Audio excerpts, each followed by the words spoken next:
আছি বেহালা মাতা মঙ্গলচণ্ডী মন্দির। এই মন্দিরের ইতিহাস এবং এই মন্দিরে জ্যৈষ্ঠ মাসে প্রত্যেক মঙ্গলবার বিশেষ পুজো এবং মেলা বসে এবং এই মন্দিরের ইতিহাস কী রয়েছে সেটা আপনাদের সাথে শেয়ার করব এবং মন্দিরের টাইমিংও আপনাদের সাথে শেয়ার করবো এই ভিডিও মধ্যে। তাহলে বেশি কথা না বাড়িয়ে ভিডিওটা শুরু করছি। তোমরা দেখছো ভিশন ক্যালকাটা ইউটিউব চ্যানেল। আমার চ্যানেলের নতুন ভিডিওতে তোমাদের সবাইকে স্বাগত জানাই। এখন আমি দাঁড়িয়ে আছি জয় মঙ্গলচণ্ডী মন্দিরের ঠিক বাইরে। এখানে যে গেটটা দেখতে পাচ্ছেন এটা একটা বজ্রার ধাঁচে করা, আর এই গেটটাকে খুব সুন্দরভাবে সাজানো হয়েছে। দেখুন ফুল দিয়ে দারুণ লাগছে। আর আমি এই দিকের রাস্তাটা দিয়ে এলাম, এই দিকের রাস্তাটা 14 নম্বরের দিকে চলে যাচ্ছে। আর এই দিকের যেই রাস্তাটা, এই রাস্তাটা বেহালা চৌরাস্তার দিকে, মানে ওই শিরডি শ্মশান যেদিকে রয়েছে ওই দিকে চলে যাচ্ছে। এবার মন্দিরের ভেতর ঢুকে আপনাদের মন্দিরের ইতিহাসের সম্পর্কে জানাবো। আপনাদের আগেই দেখালাম সামনের দিক দিয়ে যে বজ্রার ধাঁচে গেটটাকে করা হয়েছে। আগেকার দিনে বণিকরা যেই বজ্রায় করে বাণিজ্য করতে যেত, ঠিক সেই রকমভাবে একটা বজ্রা এখানে বানানো হয়েছে। মন্দিরের প্রাঙ্গণে ঢুকেই আমি দেখতে পেলাম এখানে একটা ছোটো মতো ডালার দোকান রয়েছে। এখানে বিভিন্ন ধরনের আলতা, সিঁদুর আরও বিভিন্ন সামগ্রী এই দোকানটায় পাওয়া যাচ্ছে।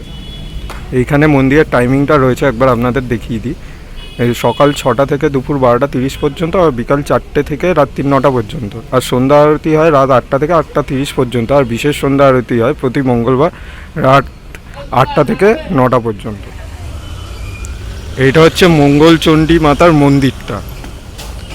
আর এইদিকেও একটা মন্দির রয়েছে, আর মন্দিরের পেছন দিকে আরও কয়েকটা মন্দির রয়েছে, সেগুলো আপনাদের ঘুরিয়ে দেখাবো।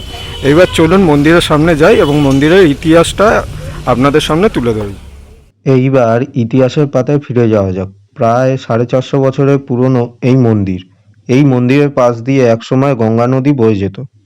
সেইখান থেকে অনেক বণিক বজরায় করে বাণিজ্য করতে যেত, যার মধ্যে অন্যতম একজন ছিলেন চাঁদ সওদাগরের পূর্বপুরুষ সীমান্ত সওদাগর। তিনি স্বপ্নাদেশের মাধ্যমে এই গঙ্গা নদী থেকে একটি শিলাখণ্ড পান। এই শিলাখণ্ডের রূপেই মা চণ্ডীকে পুজো করা হয়। তখন থেকেই এই পুজোর সূত্রপাত। একদা সেই সময় এই অঞ্চল ছিল সুন্দরবনের অংশ। তখন থেকেই যেই সব বণিকরা বাণিজ্য করতে যেত তারা এখানে পুজো দিত। সেই মন্দিরের আশেপাশে ছিল জঙ্গলে ভরা। এই পুজো আজও স্বমহিমায় হয়ে আসছে। প্রতি বছর জ্যৈষ্ঠ মাসে প্রতি মঙ্গলবার মা মঙ্গলচণ্ডীর বিশেষ পুজো ও উৎসব হয়। এই জন্য এই মন্দির প্রাঙ্গণে বিশেষভাবে মেলা বসে। সেই মেলাটা আপনাদের খানিকক্ষণের মধ্যে দেখাবো। এই পুজো উপলক্ষে খুব সুন্দরভাবে এই জায়গাটাকে সাজানো হয়েছে, দেখতে জাস্ট অসাধারণ লাগছে। জ্যৈষ্ঠ মাসে মা মঙ্গলচণ্ডীর বিশেষ পুজো হবার কারণ হলো এই মাসটি মাতৃকা আরাধনার জন্য অত্যন্ত পবিত্র। গৃহস্থের মঙ্গল, পরিবারের সুস্থতা, স্বামীর দীর্ঘায়ু ও সন্তানের সমৃদ্ধি কামনায় প্রতি মঙ্গলবার মহিলারা উপোস করে পুজো করেন, যা জয় মঙ্গলবার ব্রত নামে পরিচিত।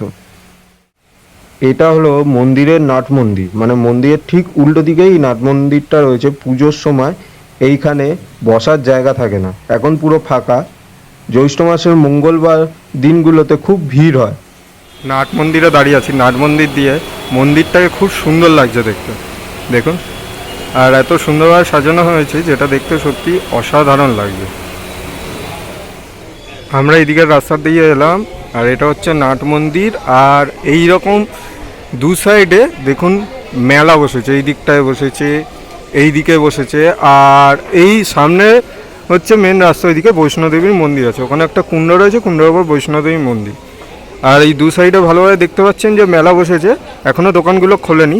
জ্যৈষ্ঠ মাসে প্রত্যেক মঙ্গলবার এখানে খুব ভিড় হয়। এবার মেলাগুলোর ভেতরে প্রবেশ করে আপনাদের দেখাচ্ছি। এখানে একটা দোকান দেখতে পাচ্ছি, এখানে বিভিন্ন ধরনের সফট টয়েস, কিডিং রয়েছে, আরও বাচ্চাদের খেলনা রয়েছে।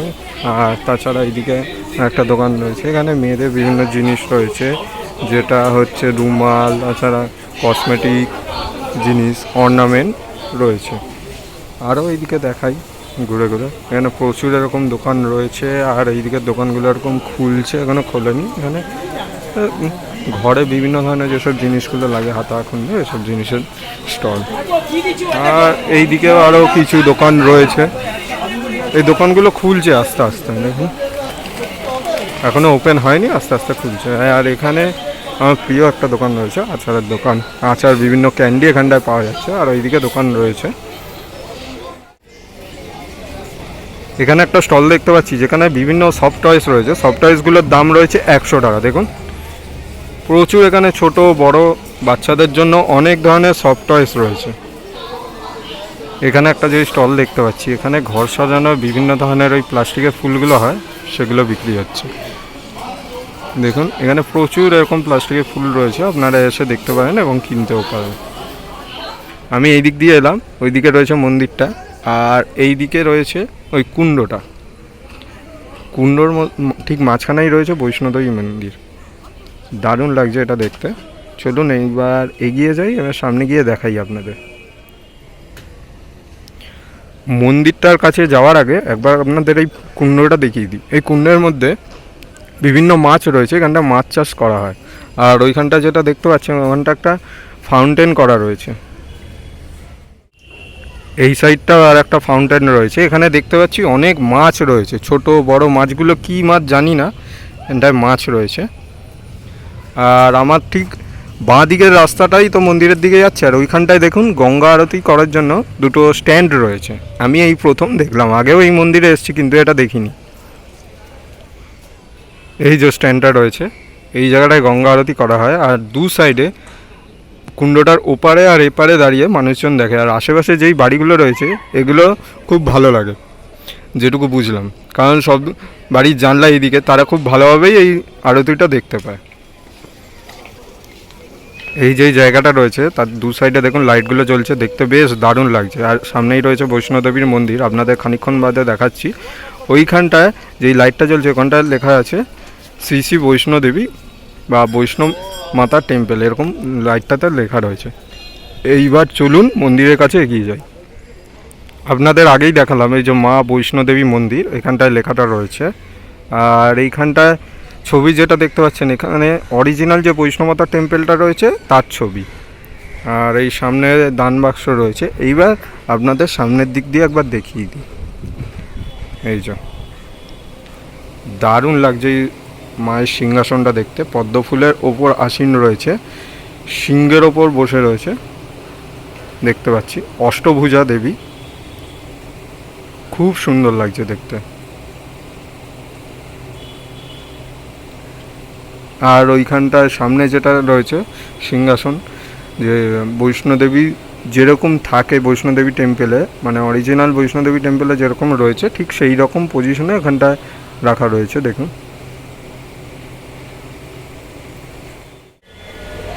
এই মন্দির প্রাঙ্গণে আরও বেশ কয়েকটি মন্দির রয়েছে যেগুলো আপনাদের ঘুরে দেখাচ্ছি।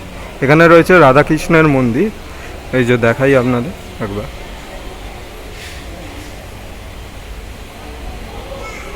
এই রাধাকৃষ্ণের মন্দিরের এইখানে রয়েছে জগন্নাথ বলরাম সুভদ্রার মূর্তি। আর তার ঠিক পাশেই রয়েছে শীতলা মাতার মূর্তি, এই যে দেখুন।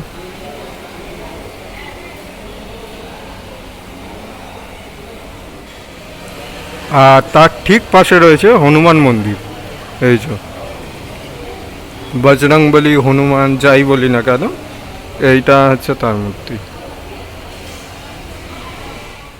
তার ঠিক পাশেই রয়েছে শিবলিঙ্গ, যেখানে শ্রাবণ মাসে এবং নীলষষ্ঠীর সময় প্রচুর ভক্তের সমাগম ঘটে।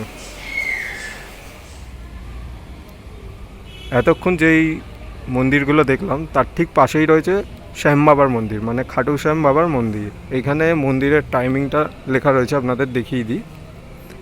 শ্যাম বাবার মন্দির, মন্দির খোলা বন্ধ আরতির সময় সকাল 5টা 45 থেকে 12টা 45 পর্যন্ত, সন্ধে মানে বিকাল 4টে 30 থেকে রাত 9টা পর্যন্ত। মঙ্গল আরতি সকাল 6টা, শৃঙ্গার আরতি সকাল 9:30, ভোগ আরতি দুপুর 12টা 35, আর সন্ধ্যা আরতি বিকাল 5:30, শয়ন আরতি রাত্রি 8:30।